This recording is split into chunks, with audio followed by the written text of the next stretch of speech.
Hey, so I'm up here with the cashew, and today I'll be using two hands to get the H3O, yeah, that juice, 100%, you know what I mean, natural, into the fertilizer. And you see, over the period of time that y'all have been seeing us dealing with the fertilizer and the amount of cashew juice that we keep on putting in here, and as usual, cashew juice. Then we remove the cashew seeds, right? Because we're dealing with a cashew, growing cashew. As you see, this material, do you see how it's, pliable, right? You see that?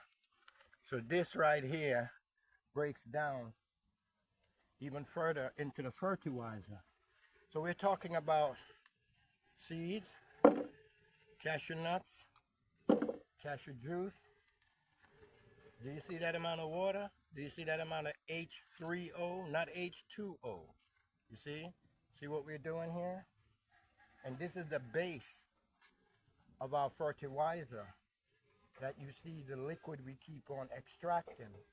So when it passed through all of this beautiful pine and cashew and guava and all the other beautiful stuff that's in here, the mango skin, juice, everything that's in here, yeah, more beautiful compost material. And we're talking about, like you saw this rising, look at the size of this cashew. You see that? That's all juice, look. That's all H3O, look.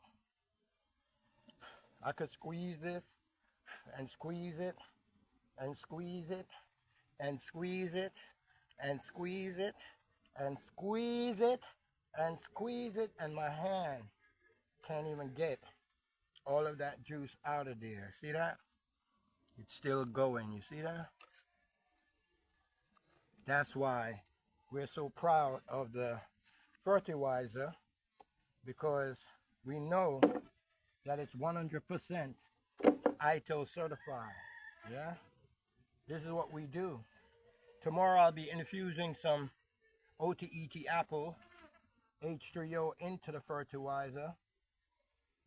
And as we continue to bring you this beautiful work of agriculture, we say Rasta agriculture, you know, we want you to adopt these principles of using what's around you to create something. Adopting self-reliance, getting away from stores. Stores were used for famine, for drought. You store things when there's a limited amount. But we've gotten so used to the laziness that we have become dependent upon stores instead of every man having his own food supply.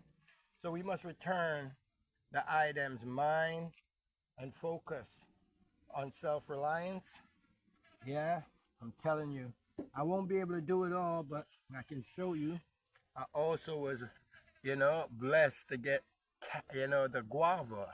So guava goes in. So you're talking about the pink guava, medicinal guava, yeah? The pink guava. Look at that. You see that?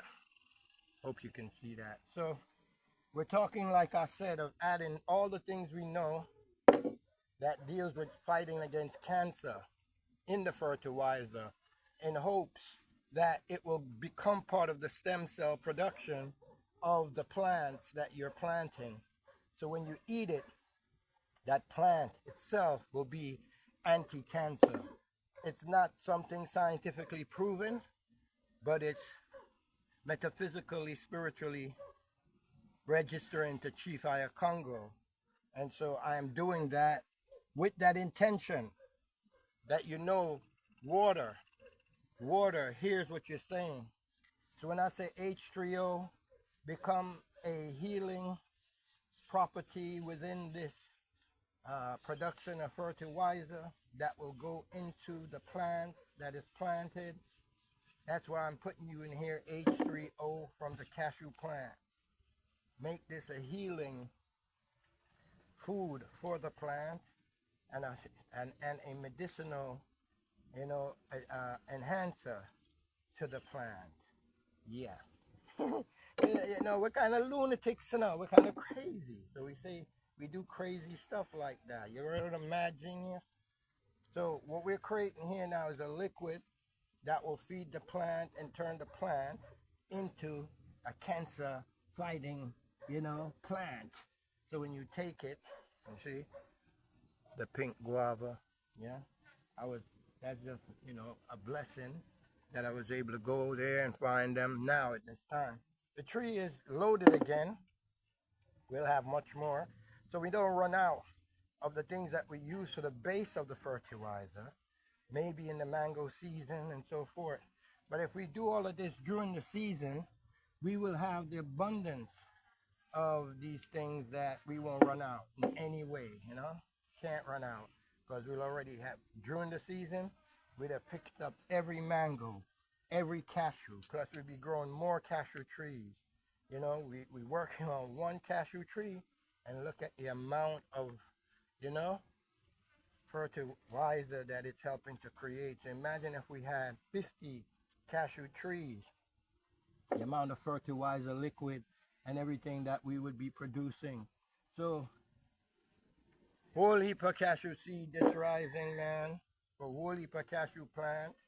And wherever you are listening to me, I say, if you're on the island or wherever you are and able to grow trees like these, yeah, make sure you get a cashew plant. Call me, order a cashew plant or two, and get your cashew, because H3O is going to be the most valuable liquid in the future. They're going to cut off water.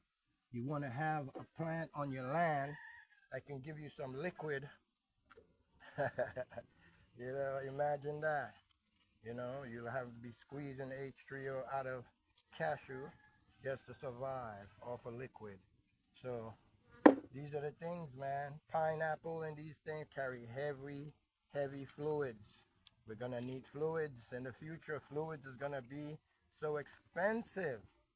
I talk a lot, I say a lot, and I hope that you hear a lot. Yeah? So we get the seeds, we get the juice, and we get the raw material that's left, and all of it is compost. And you were here for another super cashew juicing day.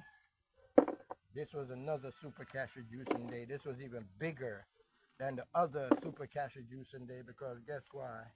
Because I'm doing it with two hands. It's double the production. Look at that. So wherever you are, and you've been, you know, observing what I've been doing here, we hope we inspire you to do the same, to get out there and find means and ways to enhance ionized world, feed the ground. They say save the soil. We continue to do so. Rastafari liberty is a must. Chief Aya Congo I. Yeah.